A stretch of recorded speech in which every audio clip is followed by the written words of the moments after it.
Programa Chat GPT Skazala. The first time I stepped off the launch into the steaming jungles of Panama, the heat struck me like a hand to the chest. The air was thick enough to drink, sweet with crushed leaves, sour with rot, alive with a million wings that whined in my ears and bit through cloth and pride alike. Mud clung to my boots and sucked until I wrenched free with a sound like a gasp. Vines tugged my shoulders, water drummed from a sky already emptied by rain, and somewhere ahead men shouted in French over the staccato crack of axes. Above all of it hovered a single, impossible sentence we said so often it stopped sounding like words. Cut a road of water through a continent and let two oceans shake hands. I first came here with the French. Ferdinand de Lesseps arrived in a white suit, a hat like a sail, and an aura that made even the jungle hesitate. He had split Africa from Asia with the Suez Canal, flat desert, horizon like a ruler, and he believed he could split the Americas the same way. On the verandas in Cologne, he gestured with elegant fingers at sketches of a sea-level ditch, a neat blue ribbon across green. Investors raised champagne. Priests blessed machinery. I was young enough to mistake confidence for certainty. The jungle corrected us. Rains came that did not fall so much as pour, turning trails into chocolate rivers and rivers into brown fists that tore at embankments and swallowed entire work camps before breakfast. Steam shovels bogged to their bellies. Temporary track warped and slid like snakes. We would cut a slope true and gentle and return the next morning to find it slouched back toward the ditch with the patient malice of a sleeping giant. We learned a new word that tasted like earth when we said it. Landslide. Worse than mud were the fevers, yellow jack and malaria, enemies so small a candle could pass their army and not flicker. In the morning a man would swing a pick, shoulder to shoulder with comrades, grinning about the letter he meant to write. By night he would shiver like a dog beside a stove, eyes jaundiced, stomach heaving ink-colored bile. I watched a hospital fill in a day and a cemetery fill in a week. We hung mosquito nets and blessings in equal measure. Neither enough. West Indian laborers poured in by the shipload, signed onto silver contracts to do the jobs the French staff on gold rolls wouldn't, and died in numbers that shook even the accounting clerks. The daily ledger came to look like a roll call of ghosts. We cut, we buried, we borrowed, we lied to ourselves. Then the money failed. Slides had eaten machinery, creditors had eaten confidence, and scandal swallowed the rest. I remember the silence the morning the French offices closed, the way the jungle sound rushed in like water after a breach. We boarded steamers home with malaria in our bones and shame in our luggage. I told myself I would never return. I did. The Americans arrived 2 decades later, and I came back older, leaner, skeptical, and burned by the smallest ember of unfinished work. Theodore Roosevelt strode across headlines with teeth bared like a dare, promised a canal not as a speculation but as destiny, and sent an army that carried maps and microscopes in the same trunk. The stars and stripes went up.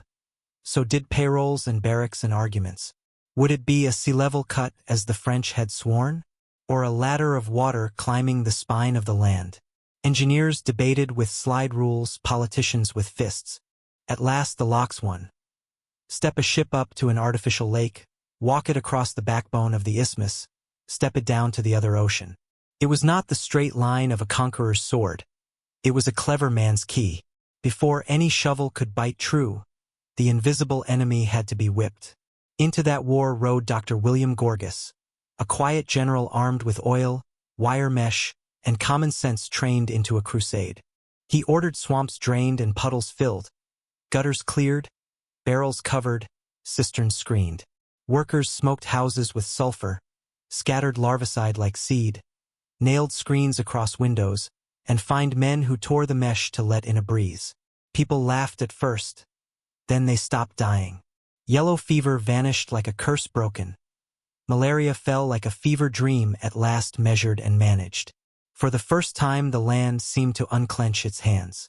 The canal zone became a nation within a nation, and every morning it woke like a factory. Sirens, whistles, bells. A ballet of iron. Trains clanked along temporary lines that moved forward like a front line. Steam shovels, Bucyrus giants with iron jaws, bit into hills that had never known a tool sharper than rain. Dynamite coughed, then thundered, and stone leapt skyward in flocks. I learned to taste powder at the back of my tongue like a second bitter coffee. At noon, men collapsed in the shadow of boulders with tin plates balanced on their knees, laughing about football teams and writing letters in the same breath. At night, the bars in Cristobal and Panama City filled with music, calypso and waltzes and hymns, fiddles arguing with gramophones while the ceiling fans pushed swollen air in slow circles. We were not one family, we were two, maybe 10. The payroll said it in ink. Gold roll for Americans and a few Europeans. Silver roll for West Indians, Spaniards, Italians, anyone brown or poor. Gold meant better houses, screens, hospitals, clubs. Silver meant barracks, ration lines, and a ticket to the worst jobs. The powder crews at the face, the ballast gangs in the heat, the night shifts where the mosquitoes still sang through places the sprayers had missed. A man's pay, his bed, and sometimes his coffin depended on which column took his name. I drank with foremen who swore the separation kept order. I sat with a Jamaican named Samuel who told me, "Order for who?" He made a joke of it and then coughed until his side hurt. The heart of our campaign was a place that changed its name as if to leave behind the dead. Culebra Cut in French days, later Gatun Cut for an American engineer whose patience we wore thin and whose grit we borrowed. It was less a trench than a wound. 9 miles of hill shaved into a gorge, its gray walls veined with mud and menace. We studied geology like scripture and learned the verses by heart. Clay that flowed when wet, shale that shattered, a treacherous layer called cucaracha that behaved like soapstone on a slope. You could hear it shift if you listened while the men ate. A murmur, then a whisper, then a sigh as an acre of hillside slumped and carried rails, shovels, and luck down with it. Once, after a week of round-the-clock progress, a night slide erased the month as cleanly as if an eraser had found our map. To the north, crews built a dam across the Chagres River at a place called Gatun, stacking rock and faith until they had pinched a wild river into a placid giant. When the gates closed and the water climbed valley walls, hills became islands and villages became rumors. We floated timbers through what had been streets, watched church steeples bow out of sight, listened to frogs discover a new kingdom. Gatun Lake spread until it seemed the jungle itself had sighed into a mirror. Across it we would lead ships like children across a square. Locks rose like cathedrals laid on their sides. Concrete poured by the acre, chambers as tall as buildings and as patient as clocks. I loved the machinery as a man loves an honest animal. Gates taller than houses swung with fingertips on a control lever, buoyed by water so smoothly you could balance a coin on their edge. Electric mules, little locomotives with teeth, stood ready to guide ocean steamers like dancers across a polished floor. The first time we flooded a lock and a ship rose as if lifted by an invisible hand. Someone cheered and someone cried and someone crossed himself. I did 2 out of 3. We learned tricks and invented others. We blasted less and drained more where slopes would not hold. We shifted track nightly, turning a single railroad into 1,000 by motion and nerve. We rehearsed the future. Tugboats nosing a freighter into a concrete room, signalmen wagging flags like semaphores of a new language, valves sighing open so quietly you listened twice to believe it. I watched General Goethals, our chief, exact as a scale and dry as chalk, receive the day's litany of complaints and solve each with a pencil, or a pause, or an order that felt like an answer even when it was a demand. He did not smile much. We carried that duty for him. The jungle never quit arguing. In 1913, the Cucaracha Formation launched a tantrum worthy of legend. A slide that crawled like a slow animal for weeks, shoving shovels sideways, kinking rails in lazy curves, swallowing track while we were still cursing yesterday's losses. Men stood with hands on hips and watched hills move. We would cut, it would slump, we would cut again, the world's longest, dirtiest waltz. I saw a powder gang pose for a photograph in front of their day's conquest. By the time the plate was developed, the scene in the background no longer existed. And yet the arithmetic was changing. Fever shrank, output grew. The day we broke the Gamboa dike and let the Chagres flood the last dry reach of Gatun Cut, the roar rolled up the gorge like a hymn, and men who had stopped believing in ceremony found their hats in their hands. Water, our old enemy, became an ally at the turn of a valve. When the end came, it looked, as victory often does, like routine. The SS Ancon entered the Gatun locks on an ordinary August morning in 1914. Her hull scuffed, her crew waving, her whistle pleased with itself. She rose a staircase of water, crossed a lake that had not existed a decade earlier, and climbed down again into the Pacific as neatly as a visiting cousin descending a stoop. Bands played, cameras clicked, speeches attempted to yoke what had happened to adjectives.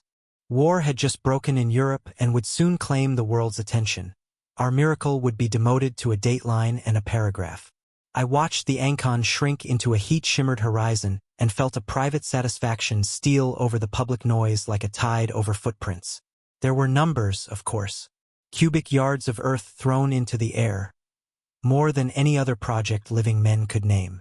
Tons of cement poured, miles of rail laid and then snatched up and laid again, kilowatts humming through cables to turn gears precise as a watch. And the black arithmetic we pretended not to tally aloud. More than 20,000 dead in the French years, another 5,000 or 6,000 under the American flag.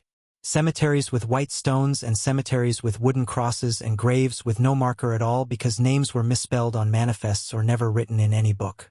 I remember a clerk arguing with a foreman about whether a Jamaican surname began with C or K, as if the letter could change the weight of the coffin. At night, when the rain eased and the frogs began their endless juries, I would walk to the locks and rest my palms on warm concrete. Far off I could hear the jungle rehearsing the life it lived before we came. Leaves rubbing like quiet applause, water murmuring old arguments, insects sawing the dark into lengths. Close by I heard the machinery breathe. It comforted me in a way I had not expected. We had not beaten the isthmus. We had learned to speak with it. I grew old without noticing. New uniforms patrolled the zone. Children who had once chased iguanas on the spoil banks now wore hats and keys and called themselves pilots.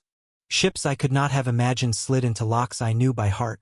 Bananas toward Boston, ammunition toward Manila, then later mercy missions and vacationers and cargo as common as concrete. I walked the banks with a cane and pointed for grandchildren at the boulders where I had eaten my lunch, at the bend where Samuel had told a joke he never finished, at the place where the cucaracha had taught me the patience of water and gravity. Sometimes I felt the names rise from the grass like heat. First names only, the way men call each other when the shift whistles. Joseph, Luis, Arthur, Wilfred, Baptiste, Tomas. If you ask me what the canal is, I can answer with diagrams and dates, with the height of Gatun's gates and the length of Miraflores chambers, with the year the last case of yellow fever was recorded, with the figure a banker admires and the figure a widow remembers. But if you ask me what the canal means, I will tell you this. It is proof that courage and cunning can persuade the earth to lend us passage. It is a promise carved in water that distance is a problem, not a fate. It is a tomb and a triumph at once, honest about both. Sometimes, standing on a catwalk as a ship blooms out of a lock like a slow sunrise, I smell the old powder again and the bleach of Gorgas's fumigations and the tar of fresh ties. The air lifts the hair on my arms with the breath of something vast moving politely through a narrow room. I close my eyes and hear the valves whisper. The gates groan. The line handlers sing a work chant whose words I never fully learned. Under all of it I hear what I heard on my first day in Panama. The jungle's endless chorus, now keeping time with our engines. And as each vessel slips forward, as bow meets horizon and stern releases concrete, I feel the hands of the dead steady the rope with mine. We did not lay a path for water so much as admit that water was always seeking one. We noticed, we suffered, we calculated, we tried again, and at last the seas shook hands. If you lean close when the gates open, you can hear it, the soft rush of worlds touching, and beneath it the oldest statement a human project can make. We endured, we conquered, we remain.